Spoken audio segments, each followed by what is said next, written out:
Come on, come on, come on, come on, come on, come on, come on. Let's go, let's go, let's go, let's go. Traffic Avenue, the show for me and you. Mondays to Fridays, ooh, the Traffic Avenue. Traffic Avenue, the show for me and you. Mondays to Fridays, ooh, the Traffic Avenue. Oh, flex. Buckle up and join the best. Let's see, relieve your stress. So yes, let the music soothe your soul and keep it going just to refresh. Buckle and enjoy the ride from 2 to the half of the 5. Mondays to Fridays happening live. Where we gon' have a ball, you can text your guys. Let me tell you what you really gotta do. You can count on us, we come through. We got everything you need, that's true. Are you ready for the Traffic Avenue? Let me tell you what you really gotta do. You can count on us, we come through. We got everything you need, that's true. An applause for the Traffic Avenue. Traffic Avenue, the show for me and you. Mondays to Fridays, ooh, the Traffic Avenue. Traffic Avenue, the show for me and you. Mondays to Fridays, ooh, Traffic Avenue. Oh yeah.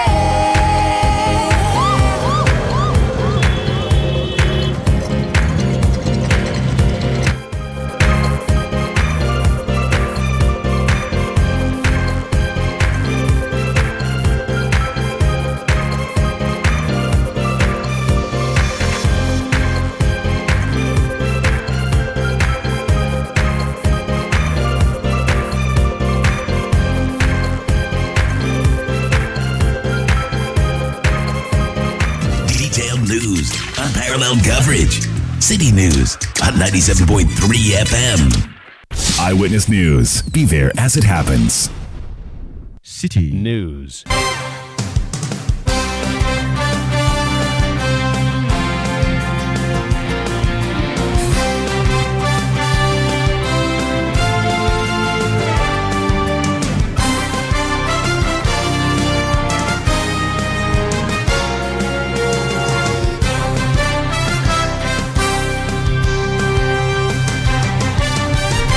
Hello, good evening. Welcome to Eyewitness News, coming to you live from our studios here at number 11, Dr. Martin Loop in Adabraka in Accra. My name is Selo Adonu. Tonight I'm here with Akusia Ochi.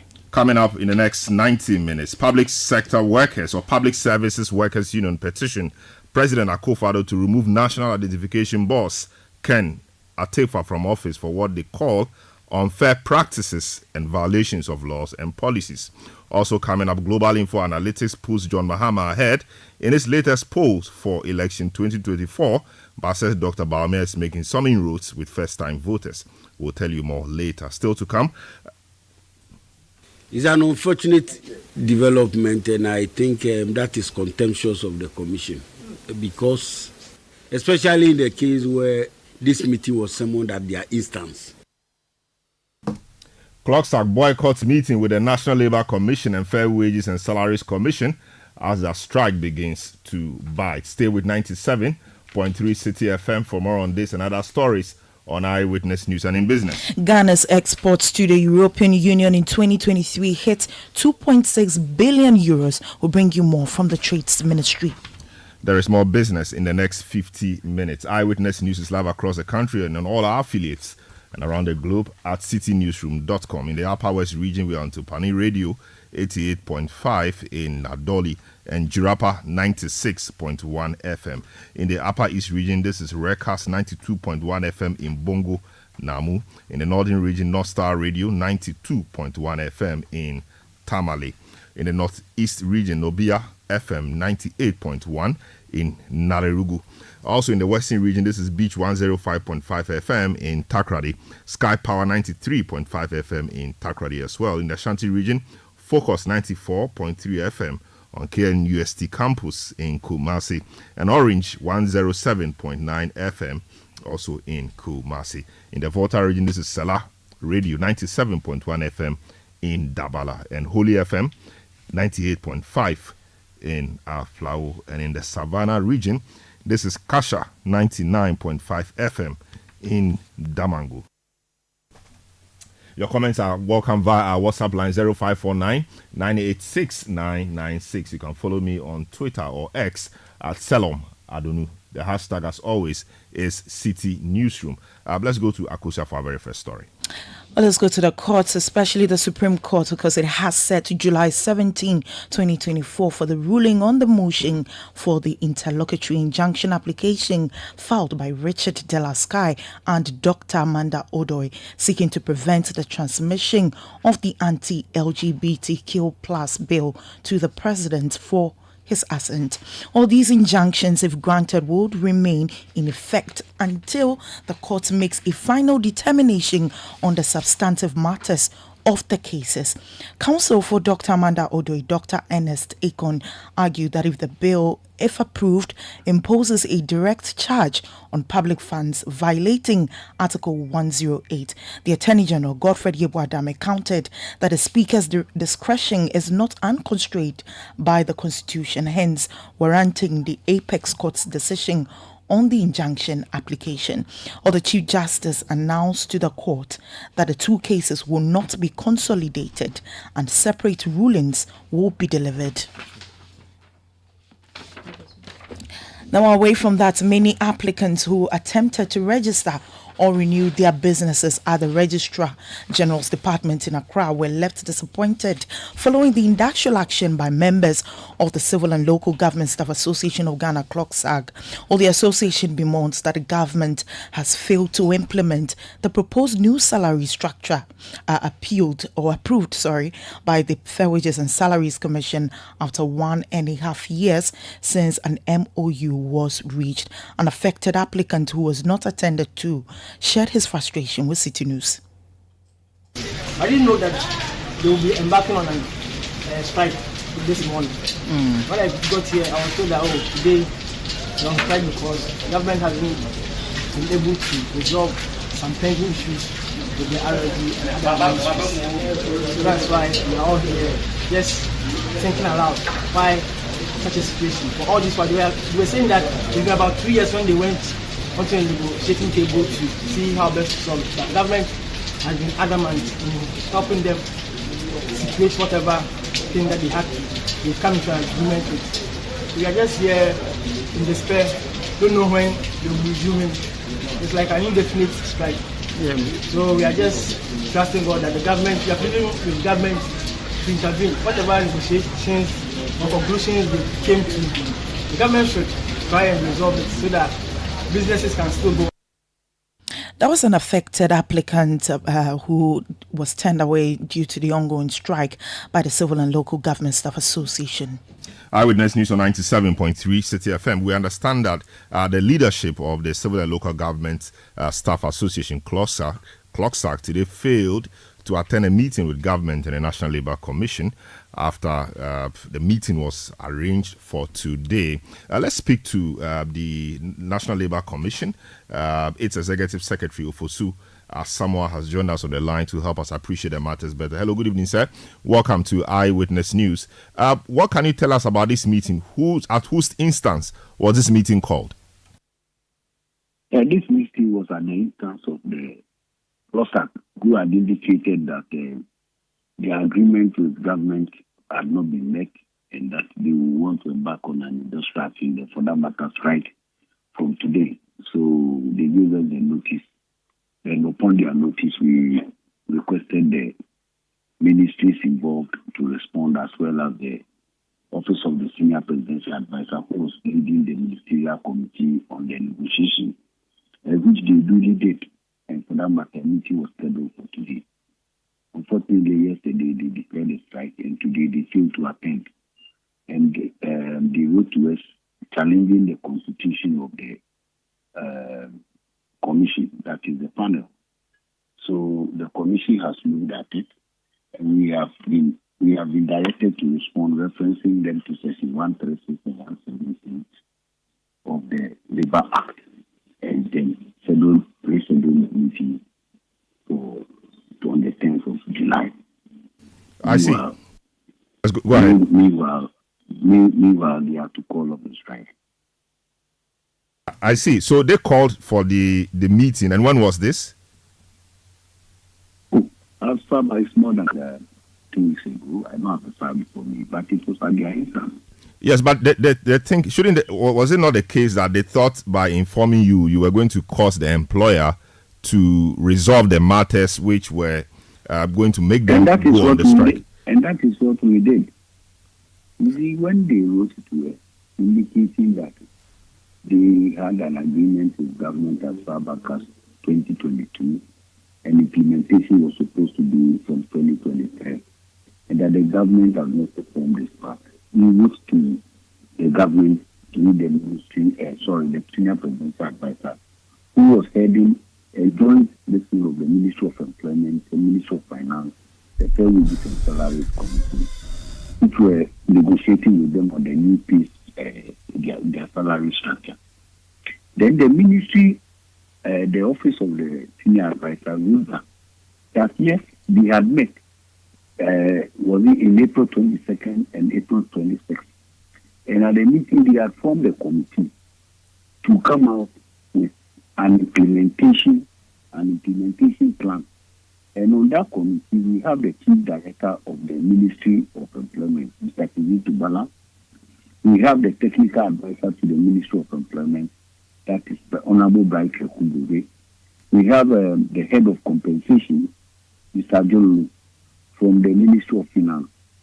We have Engineer Benata, the head of Fair Wages and Salaries Commission. And on the side of CLOGSAG, there are 3 members led by the Executive Secretary, Dr. Isaac Bampo, forming the committee to come out with an implementation plan. They were given up to 30th May to submit a report. And as at 30th May, they are not completed. And then they wait for an extension of time to the office of the senior advisor. And as of today, as I talk to you, having asked for the extension of time, the committee have not submitted their proposal or report for the implementation. And whilst waiting for the implementation of what they want to be done, they want to declare strike. This is a response from the ministry or from the government side. On the face of this, the commission scheduled a meeting for today with the CLOGSAG, the allegation, and the government side on the report. The commission will look at it. Unfortunately, yesterday we received a letter challenging the composition of the very commission they have petitioned, and they have appealed to all these years as far back as 2005, where this commission has been in existence. Now they are saying that the composition of the commission is not proper. So the commission has accordingly responded, and we have scheduled the meeting for the 10th of July. What did they say exactly about the composition of the commission in respect of their matter? They have said that they have caused a search at the Registrar General Department to check whether there was anybody registered as organized labor or employers organization, and the answer was no.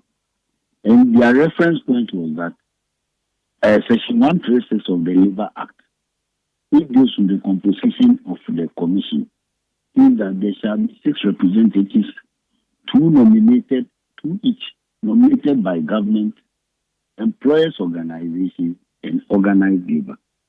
And this has always been the case, that in the government brings 2, and in the case of the organized labor, when the law says that we shall be nominated by organized labor. And what we have done is that when it's set time, we write a letter to organized labor. Organized labor is not one body we call them.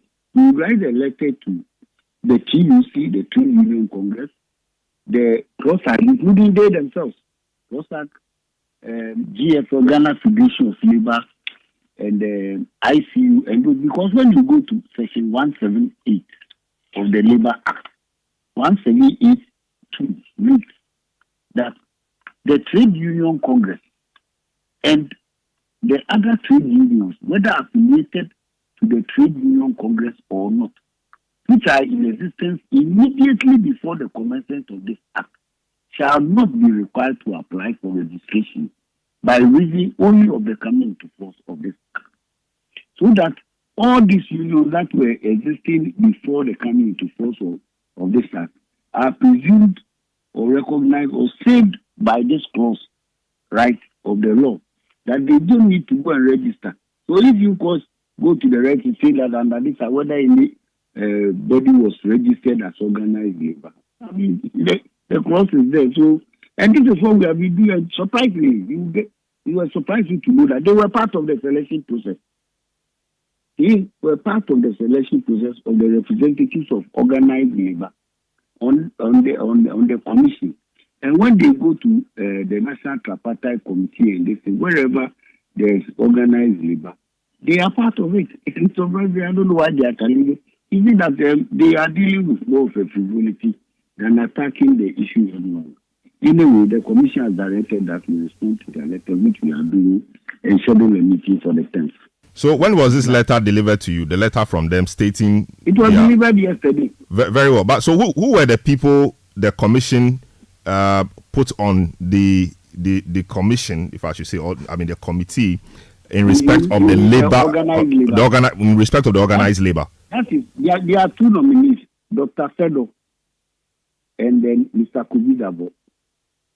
Okay, and so how did you arrive at this? Because you said you sent letters to the TUC, the Federation, and then the ICU. So how did you arrive at these two people?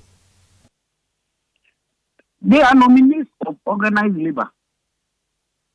Yeah, so organized labor is not just one body, right? There's a TUC, there's the Federation of Labor, there is an ICU. The law says that it says Trade Union Congress and other unions, trade unions, whether affiliated to the Trade Union Congress or not. And now, at the moment, we have the Trade Union Congress, that is the TUC. We have the Ghana Federation of Labor. We have the ICU. We have CLOGSAG. And yes, all these are unions, the trade unions. So this was the organized labor. Yeah, so I want to understand. So you wrote to all these groups, yes, right? For the Federation. Okay, so all of them met and decided that two persons, the two persons should be those to be to represent them on the committee. Yes, and they have been here. They have done 4 years already. At the end of their term, the first 4 term, we wrote to them and they renominated them. And upon their renomination, the names were sent to government and they were appointed by the president. That is the process. And in the case of the employers, we send the same letters. And Ghana Employers Association, which leads the organization of employers, have also submitted their names. And they have served since 2005 that the commission came into being. This has been the process. So this that I'm talking to you. I see. But why do you describe the action as contemptuous? Obviously, they have an issue with the commission, which is the composition of same. I am not saying that. I said that this is a frivolity. Frivolous. I'm not saying that it's contentious. But when I talk about their acid being contentious, is that this meeting was at their instance. They wrote to the commission, threatening strike. And based on that, the commission wrote to government, that is the ministries, and the lead negotiator, which is the senior presidential advisor. They have responded. Copies were sent to them. And because there is an allegation and a response, the commission will have to look into the matter. And for that matter, a meeting was scheduled today, and they have been given due notice. Right? They did not tell us they were not going to come. But they refused to come. We heard on radio that they said they were, but of course, as a commission, we don't do with ESA. And they did not write formally to tell us that they will come. So if you petition a commission, and at your instance a meeting is called, and you fail to attend for no reason, or saying that you will not attend, I think that is contemptuous of the commission. That is my opinion. I see. So why do you think that they are behaving this way at this time? Why do you think so? From your experience at the commission, why would you think that an aggrieved party that has called a meeting, or at whose instance a meeting is being called, will be behaving this way? Will you know? Well, that is to ask for the reason for which they will behave in this way. I cannot assign. But that's why I say that it is an unfortunate situation. And the strike is cost to everybody. Yes, the strike is on. Imagine the what do you call it? The productive hours that we have lost. If government is employing, even teachers alone, we have about 354,000 teachers in Ghana. I can't see for now the number of people on civil service and local government. In government employs, let's say, about 1 million people, and everybody was producing, let's say, goods or services worth 5 cedis per hour. By 8 hours, that is 40 cedis a day. So 40 cedis multiplied by 2 million, the government is going to lose all this money today. And the people will be paid for not working today. I'm not sure today's wages or salary will be deducted from anybody's. So, you see, all of us, we need money. You have a genuine case. And coming to the commission, we did not get the letter and slip on it. We invited the response. The response has come. Now, this is your allegation, this is the response.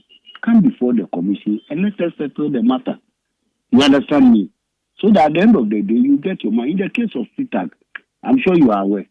The commission said, yes, CTAG is entitled to the allowances we are fighting for. And when government was not delivering, the commission has filed an action in court against government to make sure that government pays the money to the teacher. So this tells you that the commission is not there to serve either government or serve any party, but will do what is just right. That is why we expected them to come. As I talk to you now, assuming this new salary structure comes to be, I am a beneficiary. Do you think I will sit here and sabotage the efforts of CLOGSAG or any of us sitting in the commission? We are all beneficiaries. But it is only right that we take steps, abide by the law, and have things done properly.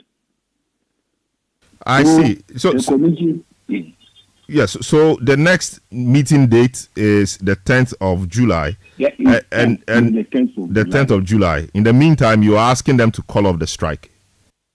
Exactly so. Very well. Thank you so much, Mr. Fosu Asamoah, Executive Secretary of the National Labour Commission, speaking to us on this. CLOGSAG, as you know, declared an indefinite strike yesterday in respect of what they say is a failure of the government to implement a roadmap for their conditions of service. The National Labour Commission is telling us that CLOGSAG asked for a meeting slated for today only for them to write to them objecting to the composition of the commission, and they think that this is a frivolity. Eyewitness News on 97.3 Citi FM. Let's take a few of your messages now. Emil Akwensivi in Pando says, "Salam, industrial action everywhere. Government had negotiated conditions of service with almost all the labor unions. Why are they failing to implement them? Government is behind all the numerous strike action, you say." Mausi Ayebi Aista in the Volta region says, "CLOGSAG's decision to boycott the meeting with the Fair Wages and Salaries Commission stems from the need to assert their rights and demand fair wages. By taking this stand, they are sending a clear signal or message that they will not engage in discussions until the demands are met, forcing the commission to address the issues at hand and pushing for fair compensation for the workers." Alex Kofi Yaireni in Adenta Commando says, "It is illegal for anyone to go to court to prevent an institution of parliament from exercising their legitimate duties, and such act must not be tolerated." Eyewitness News on 97.3 Citi FM. We'll take a short break. When we return, we'll tell you more. Don't go away. Eyewitness News. Be there as it happens. Are you a builder, contractor, or homeowner with a passion for quality? Look no further. At Yale, we pride ourselves in trusted security and quality hardware for doors. Visit our showroom on 11th Lane Street in Accra, Ghana, and discover the world of Yale door hardware handles and locks. At Yale, we understand your need for security and the desire for elegance. Our products not only protect your loved ones, but also add a touch of sophistication to your home or business. Whether you're renovating your space or crafting a new masterpiece, Yale is your trusted partner with a history of 180 years of innovation. Come on down to Yale today. Experience the perfect blend of security and style with Yale. Yale, where security meets style.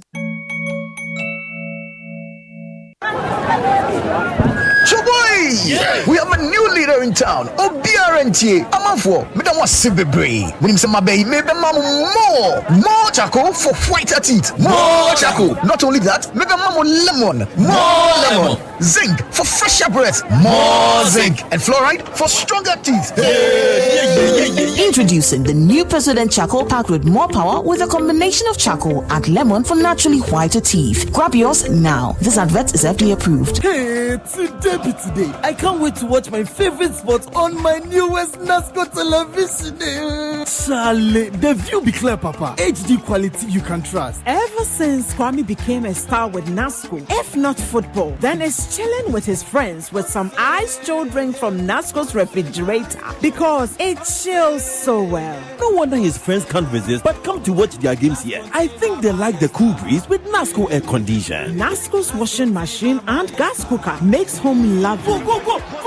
It's always fun with NASCO home appliances. Enjoying the football you love and all other NASCO products like the adorable NASCO Ion, NASCO Microwave, and NASCO Blender. Visit all our EGL showrooms nationwide and grab yours now or via online. NASCO delivery is fast and swift, just a call away. Make the football viewing experience memorable with NASCO home appliances. NASCO, bring home happiness.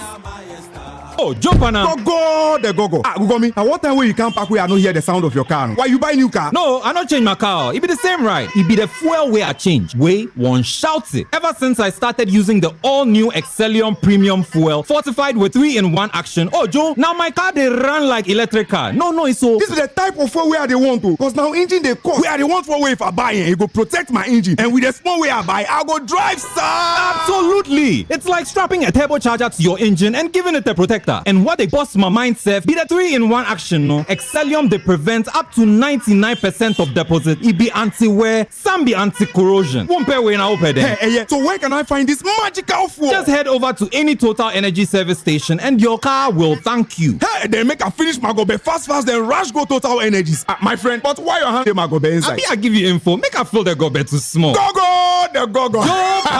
Excellium is designed to protect your car engine, decrease fuel consumption, and lower CO2 emissions. Don't say fuel, say Excellium. Choose Excellium, choose quality. Let your voice be heard on Eyewitness News on Facebook at facebook.com/Citi97.3, Twitter at twitter.com/Citi973, and Instagram at instagram.com/Citi973 with the hashtag Eyewitness News.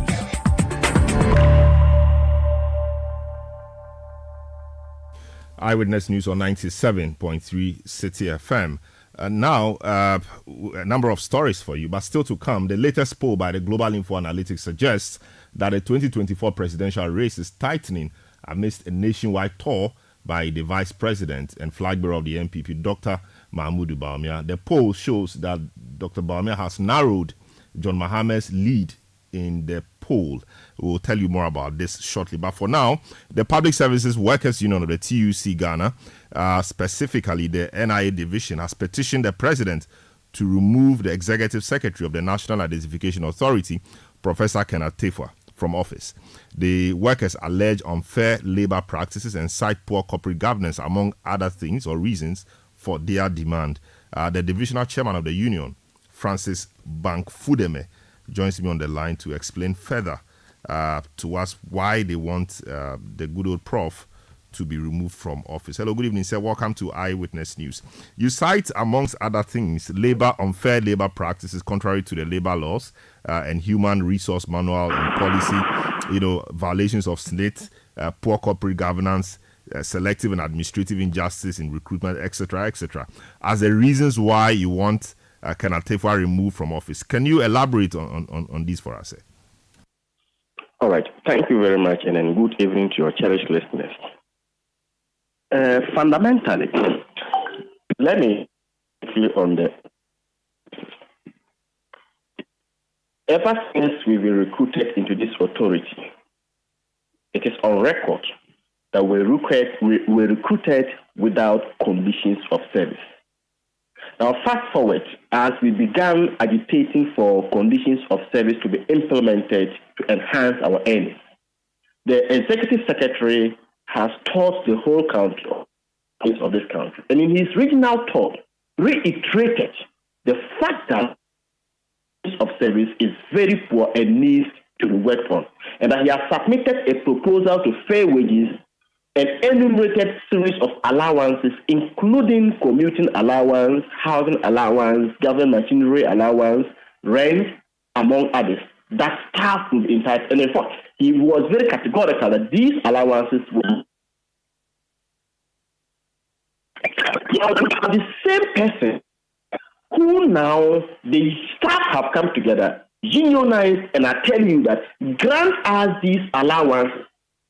We are still wages negotiating for these allowances.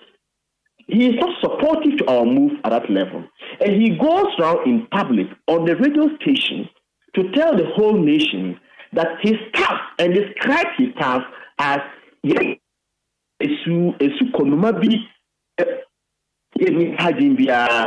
and we are lower level and demanding for some allowances that are at our level and meant for directors, i.e., we are asking for rent allowance, which is meant for directors. The same person had told us on his regional tour that among the allowances he has to pay wages, rent. This tells you clearly he is being deceptive to his staff and has no hope for us. I'm actually losing you because your line is. I'm losing you because your line is breaking. But if I'm getting you right, you're saying that the workers want rent allowance, and the executive secretary is refusing to accede to that. We want conditions of service improved. We are taking by his own words. I'm just that we have submitted a draft copy that we have itemized series of allowances. Now the same person, and on his regional tour, has made us aware he has also submitted a proposal to wages for consideration that will enhance our earnings. And among them, he listed these allowances. Now, when we met at the negotiating table, he now goes on to tell the whole world that what we are asking for are all and not. When he goes around telling us that he is working for this allowance for us, we know where children at lower levels and he was working for them. He was working for those allowances. So this clearly tells you that he doesn't have the welfare of the staff at heart. And people who are hungry and angry, the worst you can do to us is to at least show us, describe us as a Sokunuma people. Those people amongst us. We are also citing him on the grounds of, amidst all of these challenging conditions of things that we are faced with.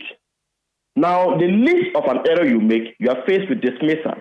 You have staff who have been entered and dismissed subsequently beyond 6 threats, which is the loss. You but dismiss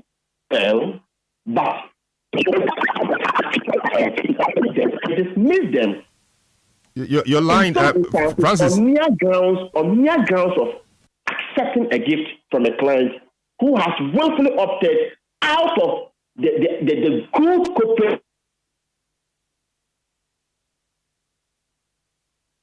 Francis, your line is. We'll try and reach you on a better line. Producers will try and call you back pretty shortly on a better line. For now, this particular connection is not the best.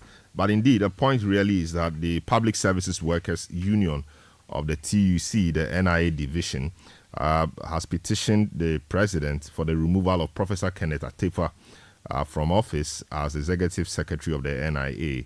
And they state a number of reasons.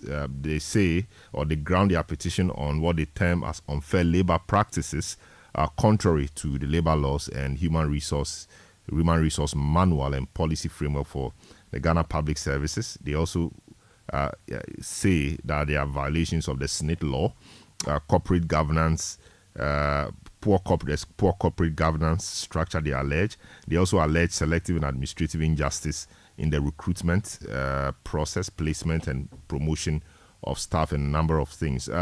Francis is back on the line. Francis Bangfudeme Muzagal is back on the line. He's a divisional council chairman for the Public Services Workers Union of TUC at the NIA or the NIA division. Hello, Francis. I hope the line is better now. So talk to me about what you term as poor corporate governance practices or structure. The point you make here is that there is just an executive secretary. He has no deputy, and some directors are not in place, etc. But does he appoint his own deputy? No, there's an appointing authority. So why do you blame him for not having a deputy? Of course, he doesn't have the power to appoint his own deputies. But he on his own has publicly made pronouncements to suggest that he doesn't like or want to work with any deputy executive secretary. It's fine by him working alone. If he requests, Public Service Commission would assist him in scouting for deputy executive secretaries and recruiting them for the appointing authority to sanction their recruitment into the authority. Now, a big authority like NIA, to have proper corporate governance, you would need at least the people with the technical requisite skills and knowledge in the various directorates to manage such activities. 9 directorates, only one at the moment as we speak has a technical director, which is to the effect of the director for audit. All the remaining 8 directorates has no technical director for so many years under his leadership. When he wanted to establish the 60 district and regional offices across the country, he did it because it was part of the operational strategy to execute the mandate of the authority. Why don't you want to have the technical director that will help you, offer you proper technical advice to run the operations of this authority? And I'm telling you that in the absence of these technical directors, it is affecting the operations of the authority. And the classical example is the absence of the commissions of service. We have the strong belief that if there were these technical directors, they would have technically advising that you cannot recruit staff to be working when you don't have an established commissions of service. One man can do the work. It is because of the wisdom of this that the Public Service Commission, having the structure of the authority, established that in documents that there must be these technical directors to head the various directorates. Why doesn't he want to do so? I see. A lot of operational challenges as well. Very well. You also talk about violations of the Senate law. You say some contract staff were not paid their Senate contributions. And so that came up at the Public Accounts Committee. Has that been resolved now? Has that been corrected? Yes, he was fined to that effect. But you see, we are talking about people's future life. The Senate contributions is meant to be invested for their future benefits. So when you don't pay the contributions for a period of time, it has a potential of affecting their future life. And all of these things, that these are unfair practices. It can't continue. When you as an employee, you make a status of a mistake. Even in the instant case of accepting a gift, you are dismissed by the same person. And we are asking the appointed authority on the same violations of these laws, he should do the needful to take him out because we let's say enough is enough. You also make the point somewhere that one staff was, or a member of staff was dismissed because he came to work too early. What's the details of that? Yes, of course. There's the case of Madina Diaro. His only offense was the fact that, you see, if you look at the time we opened at the district or the regional offices, you realize that there was a series of pressure at our various districts. So people sometimes sacrifice out of their own innovative ways to sacrifice their time to go early enough to be able to serve the needs of all of these people. And here is the case that NIA, in opening up these district offices, you don't have your own offices. You have made us to go and align ourselves to facilities, district assemblies, GRA offices, and other facilities. You are not independent of your own. Your landlords under which you are operating, they keep you pressure every now and then. Oh, where in Nipa, all of these pressures. But the district head, it has the incumbent authority to know how to manage these activities to ensure that all Ghanaians are served efficiently. So this instant case of this district directory officer goes to work early enough and start serving some of these clients as early as 7 a.m. before the normal start of work at 8 a.m. This was the grounds why the gentleman was dismissed from the authority, because that his conduct was in breach of the standard operating procedures of NIA, which requires that staff to start work at 8 o'clock a.m. So in essence, the gentleman went to work so early to clear what you may call a protocol list before starting work properly at 8. Is that correct? Some, not necessarily protocol list. Of course, the protocol also comes in from high profile, some of them, but generally the conduct of the staff was said that he and his entire staff, he asked them to come, sacrifice and come early enough to start work, so that at least when those pressures are coming from management, from the people in power, your landlord, and then the assembly staff and all of those things, sometimes you public government workers, especially at the point when public sector employees were required to use Ghana card as a sole source of identity as controller. There were high pressure. Now, you don't expect the government workers to leave the office and come and queue every single day. So, such people, you identify them out and give them a different preferential treatment. And this was how the gentleman was treating these staff. So, he asked those people to come early enough. He starts working on them around 7 a.m. So, by 8 a.m., the office is open to the general applicants who are also coming. So, there is fairness in all the treatment. And these were the grounds. In fact, there was no instant case where the gentleman was alleged to have extorted money from applicants or to have misconducted himself in any criminal conduct, but sacrificing himself to be able to attend to all of these applicants left and right. But what's the procedure really? If you are altering the time of reporting to work for yourself and the rest of the team, what's the procedure? Should you not inform a superior? So that's what I'm saying, that then what is the essence of appointing the district officer at a district level? Once you appoint him there, you have also given the authority of your office that he represents at a district level. And so some of these, how he is able, he felt you, and he apologized. He said he's sorry, he didn't know that was the situation. But this was the reasons why he implemented those things. Now, we're not saying that the conduct is right. In any case, why didn't we just at least warn him, or in any case, give him some minor offense? This is not a major offense in any law that warrants an outright dismissal. Very well. So now that you petitioned the president fails to do so. I mean, what happens next? How much time have you given the president? The president has a discretion to act or not to act. We have done our part. We are looking up to him to do what he's supposed to do. We would not tell the public what is next now. But we are hoping that the president, having the authority at his heart, would do the needful. And also in the interest of the executive secretary on his own reputation, he is even advised on this route to resign honorably even before the president takes the next action. Very well. That, as staff, we would advise ourselves accordingly. Very well. Recently, you were on strike over some conditions of service. What's the latest on that? Yeah, so we were at the Labour Commission today. And the Labour Commission, of course, has reviewed, listened to both parties. The conduct, we have expressed concerns about the conduct of the Civil Affairs Commission. And then they have looked into both parties and realized that they have advised same wages accordingly to change up their game and change their conduct. But they also pleaded that we should give the second trial and then go back to the negotiating table and then report back to the Labour Commission on the 24th of July. We are hopeful we will take this to a council discussion, deliberate on it, and then report accordingly. But for now, I will not be able to make any different pronouncement to that effect, unless I meet my council as a whole for us to discuss the outcome of the discussions at Labour Commission today before we know the next course of action to take. Very well. Thank you so much for speaking to us.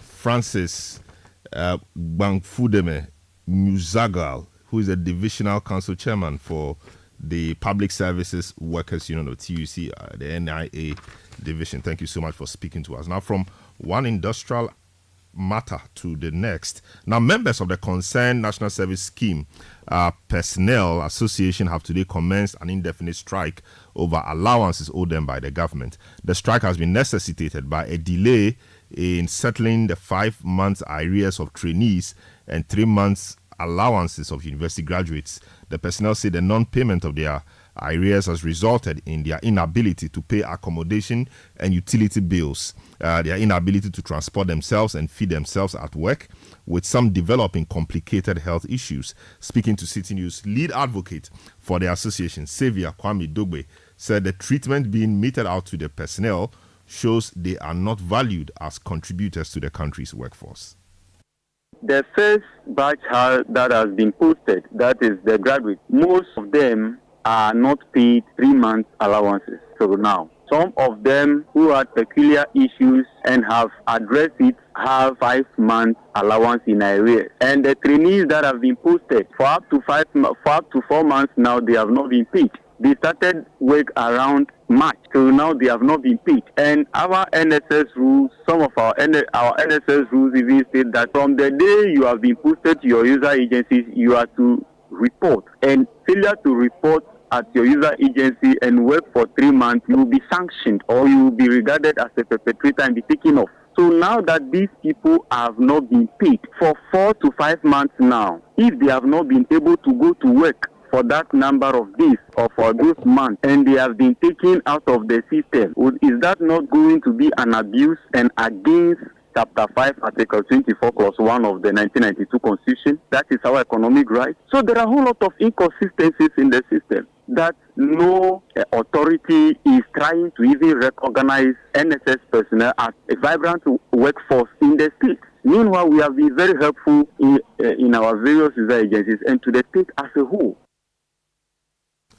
All right, so that's Xavier Kwame Dogbe, who is a lead advocate for the concerned National Service Personnel Association. Now let's speak to authority. We understand that 1 month of the arrears is being paid. Let's confirm that from Armstrong Issa, who is the Director of Corporate Affairs at the National Service Scheme. Hello, good evening, sir. Welcome to Eyewitness News. Can you confirm to us that some payment has since gone to the striking NSS personnel?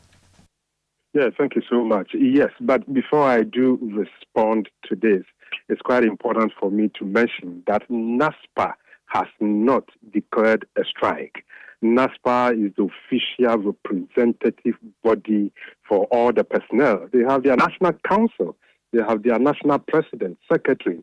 So if they have the striking notice or the strike notice would have been signed by either the president or the general secretary of the association. But in this case, the supposed strike notice was signed by someone who calls himself the lead advocate. So I think it's important for all of us, first of all, to disregard the statement that has been put out there. And I have just seen on my laptop a statement officially issued by NASPA, signed by the national president of NASPA, that NASPA is not on strike. So that has to be put on record. Very well. Let's deal with that quickly. Yes, nobody has said NASPA has announced a strike. However, the concerned National Service Scheme Personnel Association, so that's a splinter group, or that is another group within the NSS setup, that is declaring the strike. So NASPA may be a bigger body, or NASPA may be there, but NASPA, as we know it, has not declared strike. But that doesn't take away from the fact that a splinter group or a group of national service persons have declared a strike.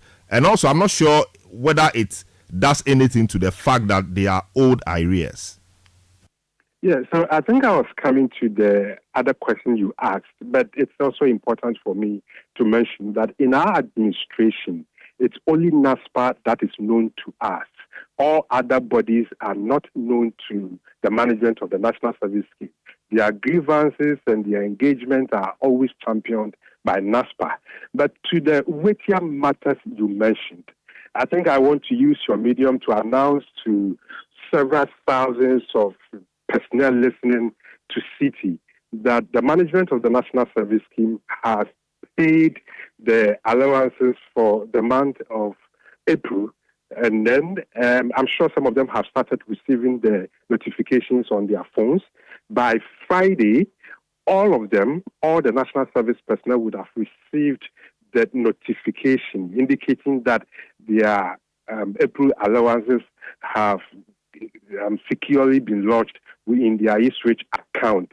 So that's one. And management under Honorable Sesibe Entry has also worked tirelessly to clear the remaining arrears, which is for the month of May. So I would want to still mention it on your network, and I know millions, a lot of Ghanaians are listening to us, that by next week, Friday, the remaining arrears, which is the May allowances, will also be cleared. In fact, all processes have been completed. All arrangements have been completed. And within next week, the remaining month would also be cleared. And so I want to use this opportunity, first of all, again, to appeal to our national service personnel. The scheme values the contribution they make to the development of our nation very, very well. We respect them, we value them, and so we ask them to remain very calm. My brother, I know in the face of delayed allowances, we know the pressure, sometimes the disruptions that you go through. We sympathize and empathize with anybody who experiences a delay in the payment of the allowances. So we use this opportunity to get what happened, but all bottlenecks, all challenges have been cleared, and that within next week, the final tranche will also be paid to all of them. Yeah, so do you have money readily available to clear the arrears next week, as you say, or you are hoping that money will be released to you for that purpose? We have money ready. We want to assure all our national service personnel that money is ready for the payment of their allowances next week, for the remaining month, next week, and they should be rest assured. My brother, I think that if you know the record of the National Service Scheme, you will bear testimony to what I'm saying. The National Service Scheme is one of the government institutions that has the safest financial structure. The allowance may delay a week or two, sometimes even a month, but it will never go waste. It will never go unpaid. And so I want to assure all of them, money is ready, processes have been completed, and by next week, Friday, the May allowances would also be paid. I see, but we hear the arrears is for 5 months. You are saying is for just 2 months. Which is which? Oh, I can speak to you authoritatively that we owe them the month of April, May. That is what I want to speak to, and we by June too, because we are in July. So how about June? Yes, my brother, you've done your service before. We've all done our service before. You would bear with me that the National Service month quite differs from the regular month. You know, the payment processes begins and ends on 15th of every month. And so 15th of every month begins the next month.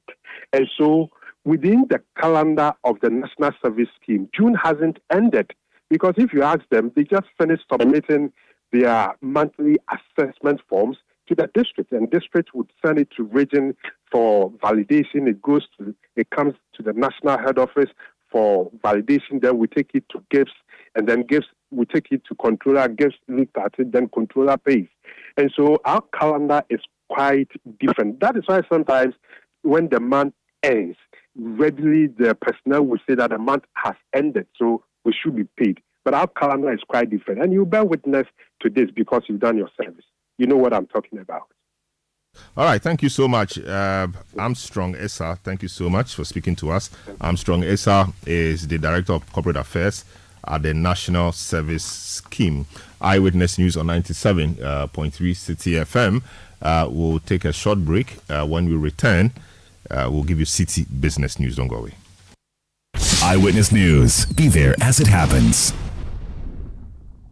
Oh, jump on now. Go. Gugomi, at what time when you come back where I don't hear the sound of your car? Why you buy new car? No, I not change my car. It be the same ride. It be the fuel way I change. Way one shouts it. Ever since I started using the all-new Excellium Premium Fuel, fortified with 3-in-1 action. Oh, Joe, now my car they run like electric car. No, it's so. This is the type of fuel where they want to. Because now engine they cost. Where they want for way if I buy it, it go protect my engine. And with the small way I buy, I'll go drive, sir. Absolutely. It's like strapping a turbocharger to your engine and giving it a protector. protector. And what they bust my mind, Seth, be the 3-in-1 action, no? Excellium, they prevent up to 99% of deposit. It be anti-wear, some be anti-corrosion. Won't pay when I open it. Hey, so where can I find this magical fuel? Just head over to any Total Energy service station and your car will thank you. Hey, then make a finish my gobe fast, then rush go Total Energies. My friend, but why your hand my gobe inside? I give you info. Make a fill the gobe too small. Go! Yo, Anna. Excellium is designed to protect your car engine, decrease fuel consumption, and lower CO2 emissions. Don't say fuel. Say Excellium. Choose Excellium. Choose quality. One of the best decisions you could possibly make at the start of your day is to tune in to the Citi Breakfast Show. Insightful, intriguing, intelligent, and informative. The Citi Breakfast Show offers an attractive alternative to the noisy mishmash of morning radio. Tune in to the Citi Breakfast Show for passionate discussions on issues that matter and enjoy interviews where duty bearers and decision makers have their feet held to the fire. The Citi Breakfast Show airs from 6:30 a.m. to 10 a.m. every Monday to Friday, only on 97.3 Citi FM. Kojo, I want to learn how to drive. No problem at all, my dear. I will get Uncle Kofi to teach you. He taught my father and even me. But Kojo pa, in this day and age... Don't take chances when it comes to learning how to drive. Your best bet is Freight Masters Driving Institute. Freight Masters Driving Institute has qualified instructors who are dedicated to equipping you with the right skills for the road. Locate our office at Tema Community 5, adjacent Golden Chopsticks, or Tema Community 25 on the Deftraco Estate Road, Asaleboche, in the same building with Fidelity Bank, Westland, Hato, opposite Starbite Shell Filling Station, or on the Spintex Road, Aviation Highway Hydrophone Estate. Call us on 0303 973 388 or 0267 266 211. Visit our website www.freightmastersdriving.com. Freight Masters Driving Institute. Defensive driving with the right skills. Eyewitness News. Be there as it happens. Get the details. Every significant financial transaction, every market movement, and all the policies that affect your business. Citi Business News. Be informed. Time now for Citi Business News on Eyewitness News. My name is Akosia Oche. The details now. Ghana's exports to the European Union in 2023 amounted to 2.6 billion euros, up from 2.4 billion euros recorded in the previous year, 2022. Well, that marks an 8% increase. However, imports from the European Union to Ghana declined from 3.7 billion euros in 2022 to 3.3 billion euros. Well, this is according to the Ministry of Trade and Industry. Well, speaking at the official opening of the second Ghana EU Business Forum, the Minister for Trade and Industry, Katie Hammond, emphasized that Ghana continues to be a safe haven for investment. In 2023, export from Ghana saw an 8% increase, rising from some 2.4 billion euros to 2.6 billion euros. Whilst imports from the opposite direction experienced, unfortunately, some 11% decline, 3.7 billion euros to 3.3 billion euros. The total trade between Ghana and the EU in 2023 amounted to some whopping 6 billion euros. That was voice of Minister for Trade and Industry, Katie Hammond. For her part, the Deputy Director General for the European Commission's Directorate General for International Partnerships, Miriam Ferran, emphasized the EU's commitment to enhancing trade and investment relations. We consider that strengthening the partnership between the European Union and our key interlocutors and partners forms the basis of the positioning we want to have also in the multilateral order. So this to give you the fact that Global Gateway for us is the strategy to strengthen the already existing bonds and develop and create benefits for the population in our partners. And those benefits are effective.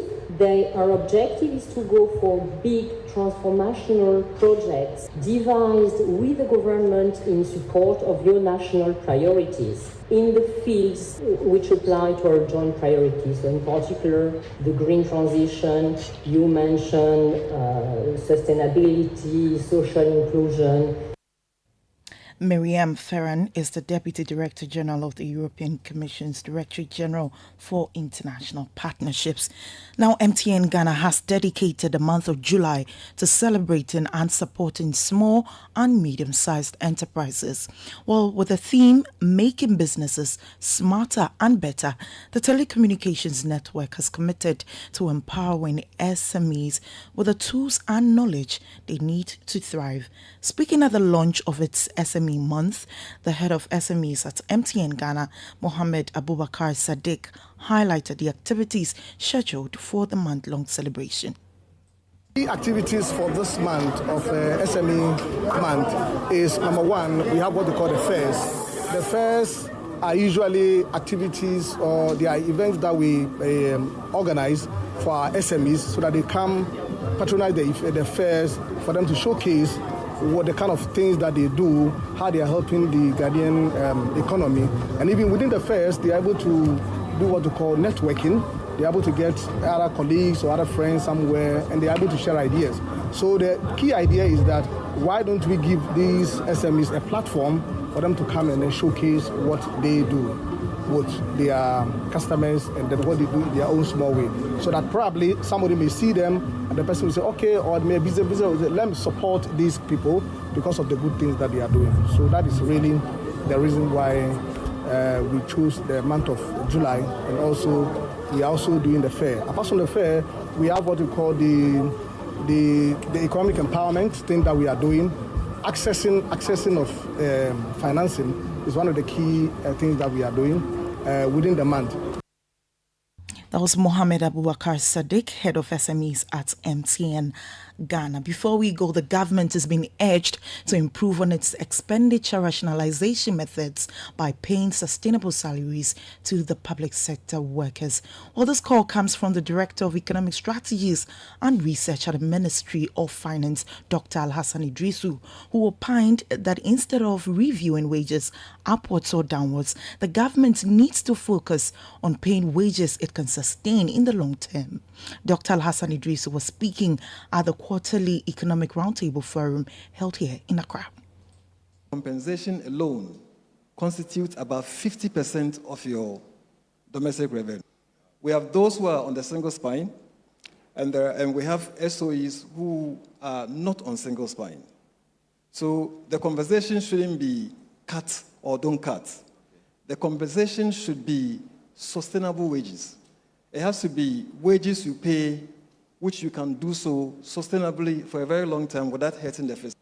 Every 1 percentage point increase in the base pay on public servants who are on the single spine salary structure generates a cost of about 500 million Ghana cedis. If you are able to put a framework where you agree with organized labor and negotiate wage adjustments within fiscal limits, you make fantastic savings. Okay. And then you need to weave in the productivity part, because once you weave in the productivity part, then the wage increases can go according. That was the Director of Economic Strategies and Research at the Ministry of Finance, Dr. Alhassan Idrisu. Well, that's it for City Business News on Eyewitness News. My name is Akosia. Ought you to stay with us. Up next is Point Blank.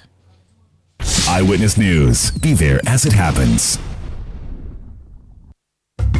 Attention, facility management professionals. Get ready for the event of the year, the IFMA Global Africa Conference in Ghana, August 1st and 2nd at the UPSA Auditorium, hosted by the International Facility Management Association's Ghana chapter. This is your chance to meet the world's top FM experts, thought leaders, and innovators. Immerse yourself in groundbreaking keynotes, interactive panels, hands-on workshops, and unmatched networking sessions. Explore the future of facility management in Africa's booming built environments. Don't miss out on the epic gathering of minds and ideas. The IFMA Global Africa Conference, August 1st and 2nd at the UPSA Auditorium. Be there. Proudly sponsored by Fitters Group. To register or to sponsor, please call 0558 368 544. Are you feeling tired after a hard day's work? Have you lost your appetite even for your favorite dish? Viral Blood Tonic is a nutritionally balanced, pleasant-tasting tonic fortified with iron and vitamins to boost your appetite and energy levels for high performance. Viral Blood Tonic, easy to take and good for the whole family. Viral from Danex Iting Starwin PLC. If symptoms persist after 48 hours, consult a physician. This advert is FDA approved. When you want to eat, just Momo it. Tired of the long queues in the supermarket? Pay with Momo. When you really want that beautiful new blouse, just Momo it. When you want to get a trim and get fresh to impress you know who, just Momo it. When you need to pay your utility bills and domestic staff, Shani Momo. When you want to send love to the family back home, send some Momo. Join the millions of MTN Momo users all over Ghana and live life the brighter way. So just Momo it. MTN. Let your voice be heard on Eyewitness News on Facebook at facebook.com/City97.3, Twitter at twitter.com/City973, and Instagram at instagram.com/City973 with the hashtag Eyewitness News. Eyewitness News. Be there as it happens.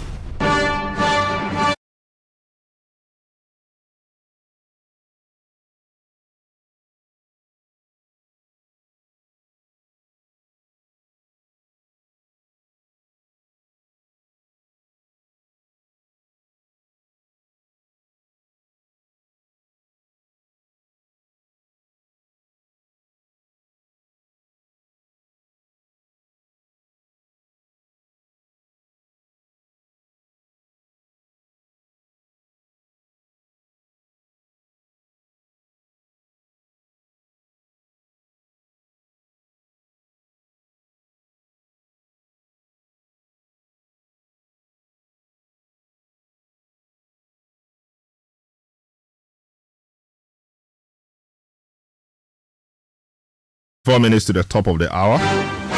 This is Point Blank on Eyewitness News. My name is Selom Adunu.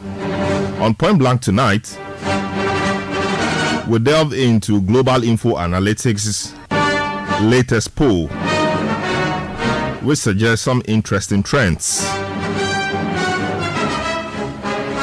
The poll sees John Mahama still leading. Sees Dr. Mahmoud Bawumia closing the gap at a fast rate.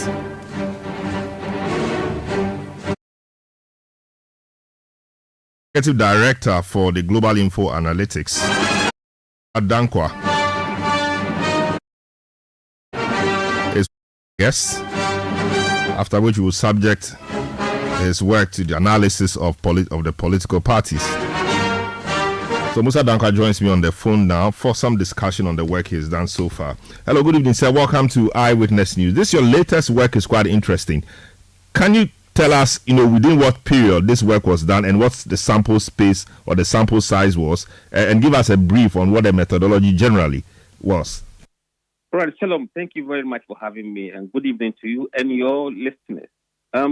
This was the poll that we usually carry out in 90 days, every 90 days. And this time around, we covered 111 constituencies out of the 275. And we interviewed 7,931 voters, of which 7,398 answered all the questions. That represents about 93% completion rate. Our confidence level for this poll is 99%. And the margin of error is 1.4%. The polls were conducted between 21st of June to 30th June this last month. I see. So let's get to it now. The poll says that John Mahama is likely to get some 51.1% of the votes, and that is to Dr. Bawumia's 38.2%. This does appear that John Mahama is losing some grounds as far as your polls is concerned compared to what we saw earlier in the year where he led with around 54%. Yes. If you look at the polling numbers we published in April, John Mahama was on 54.3%, but now on 51.1%, a drop of 3.2%. If you look at Dr. Mahmoud Bawumia, he was on 34.9%, now 38.2%, and an increase of 3.3%. And then you look at Alan is on 7.5%, now 5.3%, a drop of 2.2%. And then you have Nana Kwame Bediako, who was on 2.3% and now double his numbers to 4.6%. The rest of the pack were 1% previously. Now they are on 0.8%, a drop of 0.2%. So yes, there have been some movement with these numbers over a period. And the gainers in this round of polling had been Dr. Bawumia and Nana Kwame Bediako. I know this was a quantitative poll, but is there any reason you ascribe to the shift in numbers? Yes, I mean, if you look at the data we put out yesterday, we provided comprehensive, detailed analysis of where the increase is coming from. Bawumia's numbers largely came from movement of voters who were before then voting for Alan Siramating. So the gain he made, probably about 80% of it came from Alan. And then how about Mohammed's 3%? Where did that go? Yes. Mohammed's 3%, very tiny went to Bawumia, but a chunk of it went to Nana Kwame Bediako. I see. So did your poll also consider what might happen if the elections go into a runoff? Right. Usually, if you look at the headline, what they call top line polling numbers, for example, in a situation where you have those who are saying they are undecided in the race. When you have those who are saying they are undecided, Mahama is on 48.6, Bawumia 36.6, Alan 4.8, Kwame Bediako 4.5, the rest 0.8, and 4.8 were undecided. So if you look at the top line numbers and you split the race, it is very likely, it's highly unlikely it is going to go on into runoff because of these numbers. Because Bawumia needs a lot more shift in his and the numbers to be able to to pull the race into runoff. Now, if the race should go to a runoff, I think it would depend on how Nana Kwame Bediako and Alan Siramating performed. Because we've seen that Alan and Bawumia are trading numbers. So from what we've seen, if Alan goes up, Bawumia will come down. And if Mahama goes up, Kwame Bediako will come down. Because they are the ones that are sharing the vote between themselves. I see. You also say that we could have a shock in areas like the Central, Ashanti, Eastern, and Volta regions because some other candidates will be doing well in those areas. Can you explain further? Yes. I mean, the resurgence of Nana Kwame Bediako was driven mostly by his performance in the Central region, in the Eastern region, and to some extent Ashanti region. Even though he doubled his number in Ashanti region to 2%, it might seem very small, but 2% in Ashanti region is quite significant in election terms in this country. We've seen him outperform the traditional candidates in Abura Asibu Kwame Nkesi in the Central region. We've seen him perform very good in Udusunya East and in Kade in the Eastern region. And he's doing quite well in Nkoko and many other places. So I think we have to be prepared to revisit our political notes after 2024 elections. There could be some surprises. He may not win, but he could do enough to the system. I see. Thank you so much, Musa Dankwa. Thanks so much for this work and thanks so much for the information you have put out there. We will look at it and have further conversations a bit later. Thank you so much. Musa Dankwa is the Executive Director of the Global Info Analytics. He's just been speaking to us about his latest work he published yesterday, which puts John Mahama at 51.1% and Alhaji Dr. Bawumia at 38.2%. What it means is that John Mahama from his previous polls dropped 3%, and Bawumia gained some 4%. He also says that Nana Kwame Bediako appears to be doing very well in areas like the central, Ashanti, and eastern regions. Now, I've been joined in the studio by Malik Basintali, who is Deputy National Communications Officer of the National Democratic Congress. Malik, good evening. Welcome to the program. Good evening, Salom. Thanks for having me. It's a pleasure having you every time. Yeah. You know, how are you doing? How is the party? We realize there's some issues in Asin Central and a few other places. Oh, they've been resolved. I mean, so far so good. FEC took a decision. We felt that people had acted unconstitutionally, and the constitution had to be invoked to address certain matters. It was done, and I think that everyone is content with the decisions. Everyone is content, but the persons and their supporters will not be content. Yeah, but it has to do with the constitution. It has to do with legalities. It has to do with law. You would have to appear before a committee to either, to defend yourself, to explain why you took such actions. Forms are bought from national officers. We don't buy parliamentary forms from constituency or from regional officers. The constitution has been very clear on that. It takes only the national body to suspend any officer. And you cannot even expunge an officer just like that. He has to face the committee, and the committee would have to, find him guilty or otherwise. So we feel that, look, if a person is innocent until proven guilty, and we've been crying all around as a political party, that look, let the laws work, let the system work. If it's something that affects the internal organs of the party, we need to crack the whip so that, all other Ghanaians will know that, look, if the NDC should come to power, would sanitize the judicial system, would clean it, and would ensure that justice and fairness is done from all angles. And so we are demonstrating that internally. So in this specific issue, the NDC parliamentary candidate for Asin Central was withdrawn supposedly by the regional chair and the constituency chair. Illegal. And so the party had to relook at the matter, reinstated the parliamentary candidate, and now suspended the regional secretary, or regional chairman, and the constituency secretary. Yeah, the regional chairman. The regional chairman. And so, we were looking at the matters. I think that the regional chairman will appear before the committee, he will defend himself. The committee will make some findings on his case, and at the end of the day, sanity will be brought. I think that, yes, sometimes we've got to respect laws in this country. Or other than that, one day we'll wake up and then somebody will write a letter suspending a constituency secretary, or somebody will write a letter suspending even a regional chairman. You understand? And then people will start suspending each other. Like at Citi FM here, you come in the morning, the security man says you are fired. Is that how they fire people? Or you get up from the studio and you go out and tell the security man, look, you are fired because you did A, B, and C. There's a structure. There are things that must be respected. And even at Citi FM, I believe that you cooperate with some of the laws and the procedures of your internal administration. And so that's very all well. we are Good. doing. So now, how is the campaign? How is your party? How is your candidate, John Mahama? How is he doing? How is the running mate? How is everybody? But they are so fine. They are so good.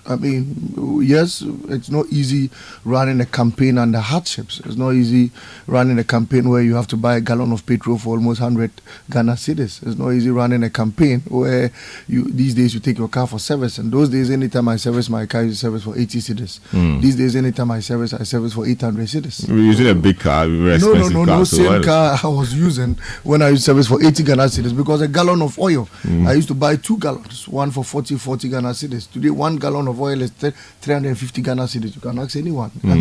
Obviously the car you've been using, servicing has gone high. Tires, I used to buy a tire for my car. I remember those days I used to buy a tire for 75, 80. The highest was 100, 120. These days, your tire, you want to buy a brand new tire, you're talking of 1,000 Ghana cedis. Cost of living is obviously high, and you would also have to campaign with vehicles because, of course, you cannot sit on the back of, you can't ride a bicycle from here to Kulungungu. So you will have to go way transport. And so it's difficult. It's not easy, but he's been meeting the people because the people have to make a choice, and you would have to present to them your superior messages. The people but the allegation or the issue really is that people think that your candidates and the running mate are not moving fast enough, or they are not moving at all. They don't feel them on the ground. Recently we saw Bawumia move around the country. a lot of people felt his movement, but it does appear that people are not seeing the NDC's candidate and his running mate. What was the matter with that? There are differences in campaign, first of all. I mean, I've said that you either campaign to formulate policy or to exhibit your manifesto. These are the two reasons why you'll be going to the Ghanaian people. If you want President Mahama to be walking on the streets like Bawumia has been doing, he can do that. But that gives him the visibility and convinces people. Why people not? don't vote based on visibility. People vote based on policies. They need to listen to what you've got for them. I was in the Bono region and I went to the magazine and I asked them, why is it that you guys gave Bawumia a steer? They said when he came here, he kept on shouting, Mama Mistiano, Mama Mistiano.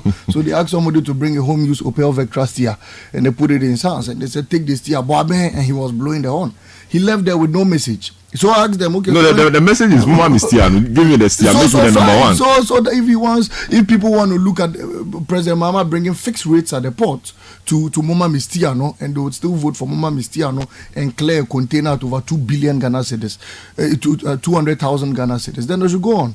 So the choice is yes. If you want President Mahama to be roaming on the streets like Bawumia, I watched a video where he alighted at the market and he kept waving and people said, arrest the dollar. Then he said, Inshallah, Inshallah. Inshallah. I mean, it means when he comes, he will do it. If he comes, he will do it. It means that the dollar is in the house of God.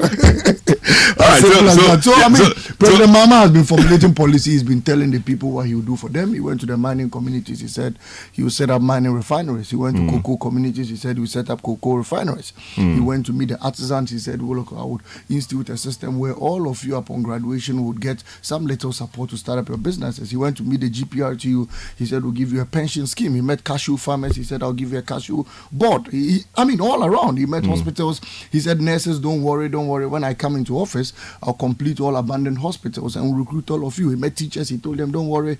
I am known to have built many schools in this country. I built many hospitals. I built many universities. Upon assumption of office, I'll continue to build them. I'll complete what I had already started and we'll be able to employ all of you. I think that all these people, Saturday we'll be meeting you media people. Are you aware? We'll be meeting the media. There was a meeting supposed to have happened, but that didn't happen. So maybe we are looking forward to it. We'll meet you guys. And we are not doing it in secrecy. It's not a secret meeting. I mean, other political parties are meeting media houses. We heard of one meeting at Tank Palace where there was secret. I understand Samira put a bag of Gary and Shito to the people. I want them not to eat it though. But we would have a meeting. You did what? Gary and Shito, 7 people Gary and Shito at Tank Palace. Is that what you're saying? I heard they put some things in a bag. Some things. I don't know because it was I don't know. This is the first time I'm hearing that. On the 7th of July, we'll be meeting you people. We are not doing it in secrecy. It's going to be telecasted live for everyone to see. We want to share your concerns. We want to hear, look, you are behind the console. How is life? How much does your salary fit into your standard of living? Is it good for you? How much do you buy fuel? How have you been working? How do you pay electricity tariffs? How do you pay water bills? How do you pay the school fees of your children? So we'll meet you guys and we'll take your concerns. Has there been press freedom? The last time they hit the ground of Caleb Kuda, how is he doing? Is he fine? President Mahama says upon assumption of office, you tame things down. So these are some of the things we are going to be taking, some of the concerns. Very well. So how Caleb Kuda is doing? Yeah, is he fine? So I'm sure Caleb Kuda will be there, and then he's okay. He's very good. He's been traveling around the country. I mean, he's been very well. By God's grace, inshallah. Good. All right. So all of these are geared towards the messaging. So the messaging should translate into votes more or less. Now there's a poll conducted by Global Info Analytics, which has been quite consistent in churning out polls. A lot of the polls Info Analytics has churned out have been very favorable to the NDC. Now, the latest poll released yesterday suggests that John Mahama is losing some grounds. Before, he led by 54%. Now, that lead is being eaten into, and now it's at 51%. 51 is still good enough to win the election, but it does appear that Bawumia, who was at 34 in the previous one in April, is now climbed up to 38. I mean, how does the NDC see this? Well, any politician who would say research work is not important to your work or to your cause, it's not serious as a political party. And that's why both parties, all parties have a research unit. We'd only have to tally our research we've been doing to what all other organizations have been doing. I wouldn't say it is what we've been doing is similar to what Musa Dankwa has done or what the Global Info Analytics has done, I won't say it is the same because, of course, in every research work, you would have to, first of all, look at the terms of references. You have to look at the standards, the questionnaire, questions that were asked, and all of that before you arrive at a conclusion. We have expanded our research work in terms of the party structure. Maybe Musa's own is limited, and so his results may be slightly different from what we have been getting all through, these days. But won't rubbish his, won't condemn him. So how different is your results, your internal polls from this For example, if you look at his terms of reference, and there is nowhere where he asked people between all the candidates who is a chief liar. In our internal research, we have been asking the people who is a chief liar, and they keep saying, Dr. Bawumia, that is not here. In his research, we haven't asked the people who cracks the greatest comedy, who has been dancing. But how consequential is that? We have been doing that. It is important because, you see, people vote based on different things. There's a village where you put a ballot box of Lewen, who is a comedy actor. You put another one of Dr. Koroma. People vote for Lewen because that is what... that's the reference they use in voting, and you agree with me. Someone can look at you and say, look, Salom, you are so handsome, and so I'd vote for you. That's his reference. But we will stick this conversation to the referencing being used here, and then we'll analyze whatever has been done. First, there was a question as to who is a man of his own words. 29% of people responded to that. There was a question about who has a greater integrity. 30% of people said that will influence their votes. There was a question about who can transform the country. 42% of people said that will influence theirs. What the two things that had the highest had to do with the competencies and who is a better manager of the economy. And that brings us to the analysis. So first, if you see Dr. Bawumia's votes appreciate, one, he's the latest candidate to have completed his tour. President Mahama held 2 tours. He had the listening tour and he had the building the Ghana tour, you remember? And he went around the country. From those times, he's been, picking up, doing some little door-to-door and all of that. Dr. Bawumia recently went around. He made a lot of jokes, cracked a lot of comedy, promised people like he's been doing. And Salom, look, there are people who would listen to Bawumia and then believe in his promises again, only for them to realize a day or two after he's left, or a day or two after these polls, that tomato still sells at 3 for 10 Ghana cedis, that a gallon of petrol still sells at 100 Ghana cedis, that you still go to pay your electricity tariffs at a higher rate, that you change the dollar for 15 Ghana cedis, and all of that. And so those people who may have believed in Dr. Bawumia's new promises and have forgotten the character of the same person who has come again to promise them would change their decision again a day or two after. And this research, if you looked at it, it was conducted same time Dr. Bawumia was finishing winding up his campaign. And so obviously if you go and talk to people who had immediately just listened to the Alhaji Bawumia's promises, they'll obviously say, look, hey, the man, he has come to promise again, so we believe him. It would take a month or two for people to realize that, look, wasn't not this same man who came and told us he would do this for us? Wasn't not this same man who promised us jobs? Wasn't not this same man who promised to stabilize the city? In fact, wasn't not this same man who told us he had arrested the city and the key was with the IGP? And so they would now realize that, look, all this man had been saying were just empty promises and all of that. But particularly on this research, the question about who better manages the economy, I think it's a question all Ghanaians can easily answer that. You simply have to look at prices of goods and services under President Mahama, and then you look at prices of commodities under Nana Akufo-Addo and Dr. Bawumia. Well, is it not a fact that, I mean, many factors, of course, the tired excuse of COVID and Russia-Ukraine, I mean, those have been significant influences of what is happening now, and it's been across the globe. That matter has been settled. I mean, even Ukraine that has been struggling. President Akufo-Addo was there begging for things.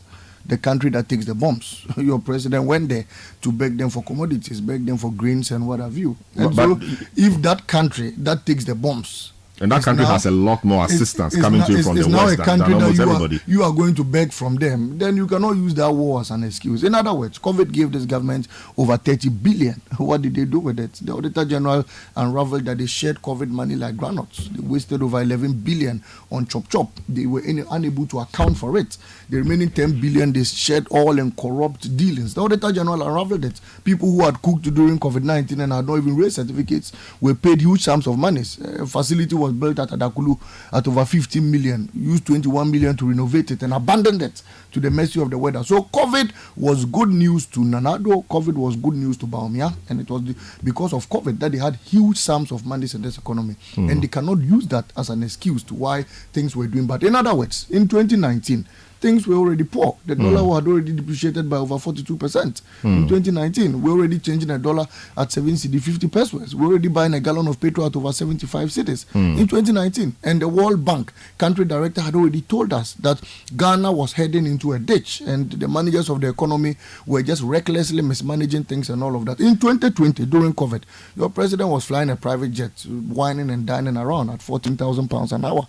So COVID could not be used as a basis. But I am concerned about the research that is being done and how people are responding to it. Yes, 51.1% is good to win an election because we only need 50.1%. But between April and July, losing 3 percentage points. That's because Alhaji Baumia was on a campaign trail. Yeah, and he will continue to be on a campaign trail. Again, another reason why people were asking may have voted for them, we are only sitting here to judge, was probably because of his choice of running mates. There were many people who thought he was going to settle for Educhum. If you looked at the research, a lot of first-time voters who had completed senior high school voted for Baumia. And if you looked at the research, was one of the reasons why he appreciated in votes, why the MPP appreciated in votes, was because of the first-time voters. A lot actually closed the gap. Absolutely. A lot of these people may have thought that he was going to select Edichum. No, but Edichum was at the forefront of being selected. No, but at that time, in fact, if it's a free SHS, Napo was the guy who implemented the free SHS. I'm only saying that may have thought that he was going to select Edichum. There were a lot of people who may have even thought that he was going to select Chairman Sabonsu. There were people who thought he was going to select Natoshi. So there were various people who may have thought that, look, Dr. Baumia is very incredible. Dr. Baumia is not fit to be president in this country because he has a very bad track record. But maybe if he selects a viable running mate, we would. So that viable running mate is Napo. Very strong character in the Ashanti region. Bad candidate. Very strong character in the Ashanti region. People, one who is able to rally people around, and that is what you need in politics. He was the same person who said senior high school students without toilets could defecate in polybags. He told us that. It was the same person who told us that if we wanted to a timetable of Doomso, arrogantly told you and I that we should go and create our timetable. If we thought that we understood Doomso better than him. He was the same person that after Professor Nana Jane had struggled to take us out of the shift system, took us back to a shift system, a very archaic system of traffic light, red, yellow, green. Today, you'll find kids in the house, you don't even know when they are going to school. It was the same person. It was the same person who promised teacher trainees and SM trainees allowances, came into office and paid them 2 months and stopped paying them. So he has a very broad track record. Aside all the solid mechanisms that had been instituted in our energy sector, he was the same person who came and took us back to Doomso, and today lights go off recklessly here and there. The same man. So people know the man Napo. People know how arrogant he is. People know how he is very confrontational, how he lacks temperament, how he lacks the competencies to fit in the space of being a running mate. And he's been remembered for so many wrong things. He sat in parliament, a whole member of parliament, telling his colleague that you are mad, come out and let's go and fight. If you are strong, let's go outside and fight. Despite these are things. But of course, he's also credited as the one who led the chance or the way for a lot of people to have access to secondary education. That you cannot take away from. We can take that away from him. That he didn't lead a charge to get people into secondary school free SHS. No. He implemented a flagship policy. No, the flagship policy had started in 2016. No, I mean the free, not the progressive one, the radically free. It wasn't radical. No, I mean everybody who qualified went to school. No, it's not true. Everybody who qualified went to school. In 2017, only first years enjoyed free SHS. No, what I mean is, how did the people get to second year? What I mean is, it had to start from 2016. Malik, it had to start from a point. And they said it was going to start in 2017. And so in 2017, people who came out of the BECE all went to school and it was free. Yes, but in 2016, when they said it was going to start in 2017, they came and told us around October that even though President Mahama had started it, he should not be commended for it. And they were coming to make sure that all students go free at a go. They told you and I that. They said, when we told them progressively free, they said no, they will let all students go free. 2017, when they came, our batch that had gone free continued free. 2018, the second batch joined. It was progressive. And so he cannot be credited for starting a policy he knew very little about, because they confessed in October 2016 that President Mahama, even though had started progressively free SHS, they were coming on board to do it differently, and they were coming to make sure that all students go free at the go, which didn't materialize. And so he cannot be credited for that. Rather, like I said, he should be credited for the traffic light system. He should be credited for discontinuing teacher training and nursing training allowances. He should be credited for halting and stagnating all our e-blocks that we had commenced. That should have made sure that people got access to education. He was the one who stopped the automatic posting of teachers. If you remember, under President Mahama, you complete the teacher training and you are posted the next day. Napo was the one who stopped it. And today we have a lot of unemployed teachers, graduate teachers sitting at home. He was the one who instituted a very rigid and robust licensing system where you write so many exams and you finish and they say, look, go and write another license, pay money, they fail people here and there recklessly and all of that. So he's imposed tough hardships on teachers in this country. The quota system. I know somebody who has very good grades. Baga Training College, Tamale Training College. Under President Mahama used to recruit over 820 students. Today, as a result of the quota system Napo brought, you and I, our sisters and brothers, cannot get access to it because they recruit only 200 students a term. And that affects the teacher training institutions and the nursing training institutions. So he's not a viable candidate. He brings nothing on board.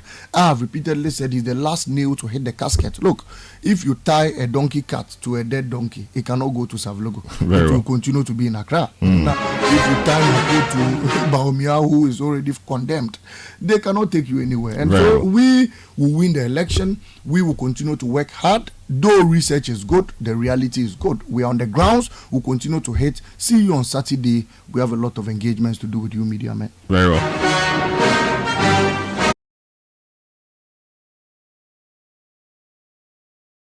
National Communications Officer of the National Democratic Congress is my guest on Point Blank tonight. That's how we conclude today's edition of the program. Show produced by Nana Kobna Wilson, Beverly in London, and Sami Wiafi. Technical assistance given by Daniel Squashi. Social media support by Edwin Kwakofi. Earlier you heard Akosia Ochri. My name is Selom Adunu. Have a good evening.